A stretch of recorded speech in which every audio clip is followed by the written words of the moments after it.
stories. They are the permanent backdrop to our news stories and political issues. Questions about human dignity are motivating many of our culture's most important conversations about race, gender, scientific research, social media, and human pain and suffering.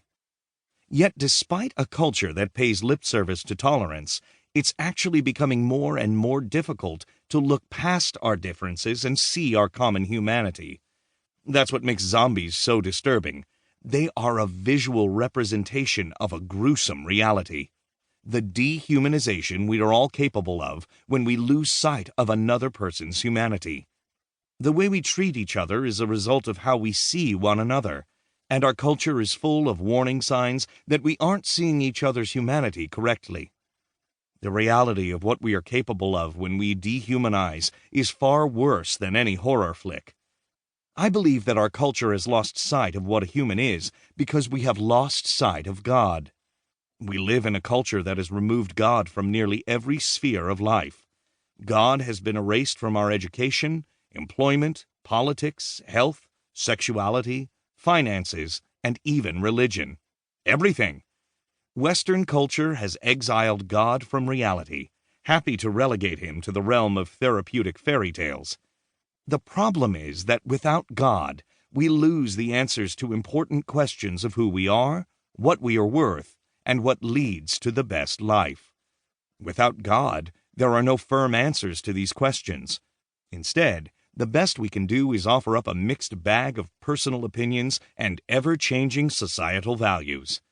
The Bible's answer teaches us that in order to see our humanity, we first need to see God.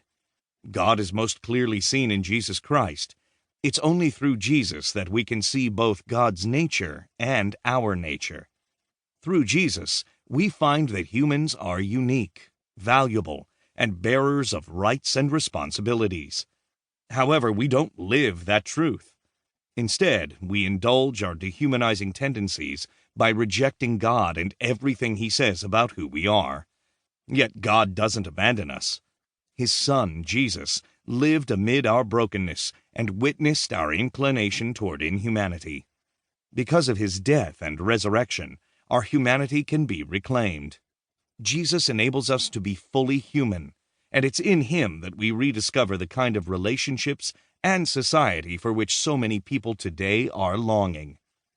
In this book, each pair of chapters addresses one of the 4 fundamental questions about humanity. What is a human?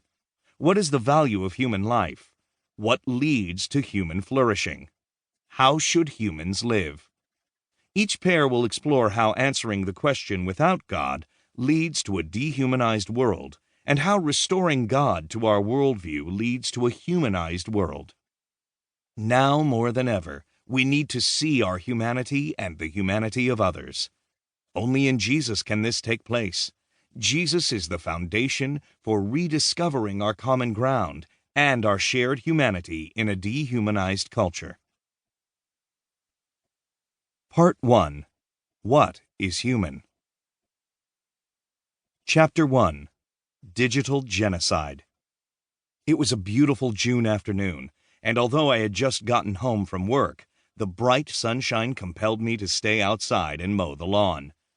I had just pulled out the lawnmower and was firing it up when my wife and kids pulled into the driveway. With tears in her eyes, my wife flew out of the car and ran up the lawn toward me.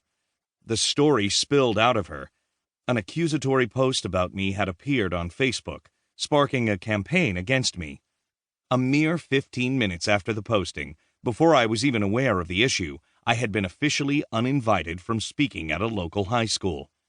There was even talk that the teacher who invited me could lose her job or the school could be sued because of me. As a pastor, I am frequently asked to speak at local high schools and universities on a variety of topics. This time, I had been asked to speak to a grade 12 class on dehumanization. The class had invited speakers from different world religions, and I was to represent the Christian perspective on dehumanization, explaining how Jesus lays a foundation for humanization.